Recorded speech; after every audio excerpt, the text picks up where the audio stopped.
ദൈവനാമത്തിനുണ്ടാകട്ടെ. എല്ലാ ദൈവമക്കൾക്കും യേശുക്രിസ്തുവിന്റെ നാമത്തിൽ സ്നേഹവന്ദനത്തെ അറിയിക്കുന്നു. നമുക്ക് അല്പലേഖനത്തിലേക്കായിട്ട് ഒരു വാക്യം വായിക്കാം. 1 ശമൂവേലിന്റെ പുസ്തകം 2-ാം അധ്യായം അതിന്റെ 1-2 വാക്യങ്ങൾ. അനന്തരം ഹന്ന പ്രാർത്ഥിച്ചു പറഞ്ഞത്, എന്റെ ഹൃദയം യഹോവയിൽ ആനന്ദിക്കുന്നു, എന്റെ കൊമ്പ് യഹോവയാൽ ഉയർന്നിരിക്കുന്നു, എന്റെ വായ് ശത്രുക്കളുടെ നേരെ വിശാലമാകുന്നു, നിന്റെ രക്ഷയിൽ ഞാൻ സന്തോഷിക്കുന്നു. കർത്താവിന്റെ അതിപരിശുദ്ധമായ നാമത്തിന് മഹത്വം ഉണ്ടാകട്ടെ. ഇവിടെ നമ്മൾ വായിക്കുന്നത് ഹന്നായുടെ ഒരു പ്രാർത്ഥനയാണ്. ദൈവസന്നിധിയിൽ ഹന്ന പ്രാർത്ഥിച്ചതിന്റെ ഒരു മറുപടിയുമായി ഹന്ന ആലയത്തിലൂടെ കടന്നു വന്ന ദൈവസന്നിധിയിൽ പ്രാർത്ഥിക്കുന്ന ഒരു പ്രാർത്ഥനയാണ് ഈ വചനത്തിൽ നമ്മൾ വായിക്കുന്നത്. അവിടെ എങ്ങനെയാണ് ദൈവസന്നിധിയിൽ പ്രാർത്ഥിച്ചത്? എന്റെ ഹൃദയം യഹോവയിൽ ആനന്ദിക്കുന്നു, എന്റെ കൊമ്പ് യഹോവയാൽ ഉയർന്നിരിക്കുന്നു. അവളുടെ ഹൃദയത്തിൽ വളരെ സങ്കടവും വിഷമവും ഭാരവും പ്രയാസവുമുള്ള ഒരു കാലഘട്ടം അവൾക്കുണ്ടായിരുന്നു. അവൾ മറ്റുള്ളവരുടെ മുമ്പിൽ തല കുനിക്കപ്പെടേണ്ടതായ ചില അവസരങ്ങൾ അവളുടെ ജീവിതത്തിൽ കടന്നു വന്നു. ആ സമയത്ത് അവൾ ദൈവത്തിന്റെ സന്നിധിയിൽ കടന്നുപോയി. അവൾ 1-ാം അധ്യായത്തിൽ നമുക്ക് ആ 1-ാം അധ്യായം ഫുള്ളും വായിക്കുമ്പോൾ നമുക്ക് ആ ഹന്നായുടെ ചരിത്രം നമുക്ക് മനസ്സിലാക്കാം. ഏതായാലും 2 ഭാര്യമാരുണ്ടായിരുന്നു. അതിൽ പെനീനയോ മക്കളുള്ളവളായിരുന്നു. എന്നാൽ ഹന്നായിക്ക് മക്കളില്ലാത്തത് കൊണ്ട് പെനീന എപ്പോഴും ഹന്നായെ വിഷമിപ്പിച്ചുകൊണ്ടിരുന്നു. ഹന്ന അതോർത്ത് ദൈവസന്നിധിയിൽ എപ്പോഴും കരയുകയും പ്രാർത്ഥിക്കുകയും ചെയ്യുമായിരുന്നു. എന്നാൽ തന്റെ സങ്കടവും വിഷമവും അവൾ തന്റെ ഭർത്താവിനോട് ഷെയർ ചെയ്തെങ്കിലും ഭർത്താവിൽ നിന്ന് ലഭിച്ചതായ ആശ്വാസം ഒരിക്കലും അവൾക്ക് അതൊരാശ്വാസമായി തീർന്നില്ല. അപ്പോൾ അവൾ ദൈവസന്നിധിയിൽ കടന്നിരുന്ന്, ആലയത്തിൽ കടന്നിരുന്ന് ദൈവത്തോട് അവളുടെ മനോവ്യസനങ്ങള്, ഭാരങ്ങള് ദൈവസന്നിധിയിൽ പകർന്നു കൊടുക്കുവാനായിട്ടിടയായി തീർന്നു. പ്രിയ ദൈവത്തിന്റെ മക്കളെ, നമ്മുടെ ജീവിതത്തിലും ഒത്തിരി ഭാരങ്ങളും പ്രയാസങ്ങളും ആരോടും പറയുവാൻ കഴിയാത്ത രീതിയിൽ ഉറങ്ങുന്ന അവസ്ഥകളൊക്കെ നമ്മുടെ ജീവിതത്തിൽ ഉണ്ടായിരിക്കണം. എന്നാൽ അത് നമ്മൾ മറ്റുള്ളവരുമായി ഒക്കെ ഷെയർ ചെയ്യും. എന്നാൽ അവരിൽ നിന്ന് നമുക്ക് ലഭിക്കുന്ന ആശ്വാസം ഒരിക്കലും അത് ഒരാശ്വാസമാവില്ല. അതിനൊരു പരിധിയുണ്ട്. എന്നാൽ ദൈവസന്നിധിയിൽ നമ്മൾ കടന്നിരുന്ന് ദൈവത്തോട് നമ്മുടെ വിഷമങ്ങളും പ്രയാസങ്ങളും ഒഴുക്കി വിട്ടപ്പോൾ ഹാലേലൂയ, തമിഴിൽ ഇങ്ങനെയാണ് എഴുതിയിരിക്കുന്നത്, ഊറ്റി വിട്ടു എന്ന്. ഹാലേലൂയ, അതായത് ഒരു ഗ്ലാസ്സിൽ നിന്ന് നമ്മൾ മറ്റൊരു ഗ്ലാസ്സിലോട്ട് വെള്ളം എങ്ങനെയാണ് പകർന്നു കൊടുക്കുന്നത്. അപ്പോൾ ആ ഗ്ലാസ്സിലുള്ള വെള്ളം മുഴുവനും മറ്റുള്ള ഗ്ലാസ്സിലോട്ട് എന്ത് ചെയ്യും? നിറയും. അപ്പൊ ഈ ഗ്ലാസ് എംപ്റ്റി ആയി തീരും, അതിലൊന്നും ഉണ്ടാകില്ല. അതുപോലെ നമ്മുടെ ഹൃദയത്തിലെ എല്ലാ ഭാരങ്ങളും എല്ലാ വിഷമങ്ങളും എന്ത് ചെയ്യണം? കർത്താവിന്റെ സന്നിധിയിലോട്ട് ആമേൻ പകർന്നു കൊടുക്കണം, ഒഴിച്ചു കൊടുക്കണം. തമിഴിൽ പറയുന്നത് ഊറ്റി വിടുക എന്നതാണ്. ഹാലേലൂയ.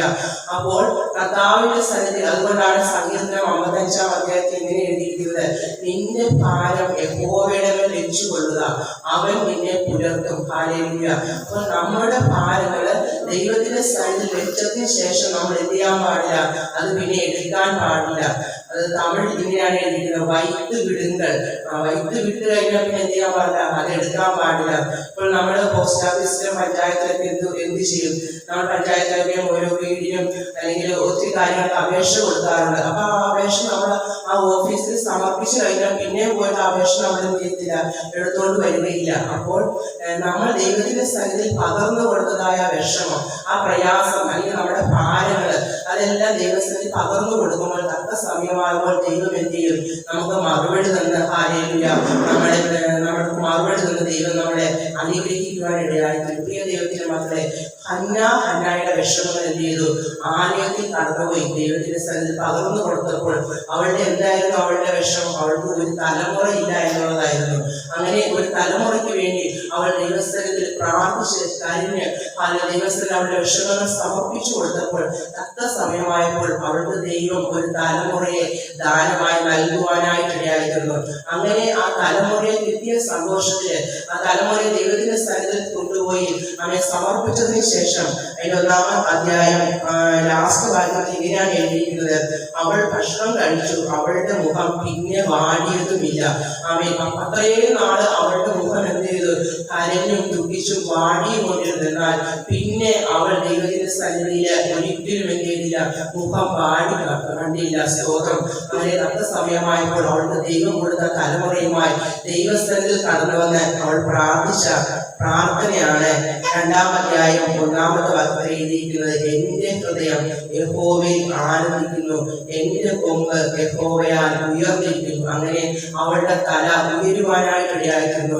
അത്രയും നാളും അവളുടെ ഭവനത്തില് ഒരു തല കുരിച്ച് നടക്കുന്ന ഒരവസ്ഥയായിരുന്നു, തലമുറകളില്ലാത്തതുകൊണ്ട്. അപ്പോൾ ദൈവസ്ഥലത്തിൽ നിന്ന് പ്രാർത്ഥനാ മറുപടികൾ അവളുടെ തലങ്ങളിൽ എത്തിച്ചേർന്നപ്പോൾ അവൾ പിന്നെ തല ഉയർത്തി നടക്കുവാനായിട്ടിടയായിരുന്നു.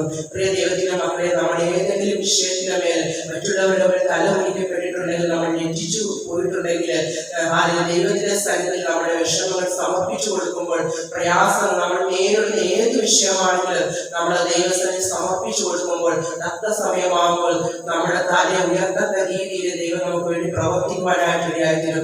അതുകൊണ്ടാണ് ഇങ്ങനെ പറയുന്നത്, അവങ്കിലേക്ക് നോക്കിയവർ പ്രകാശിതരായി അവരുടെ മുഖമോ ലജ്ജിച്ചു പോയതുമില്ല. ഹല്ലേലൂയ.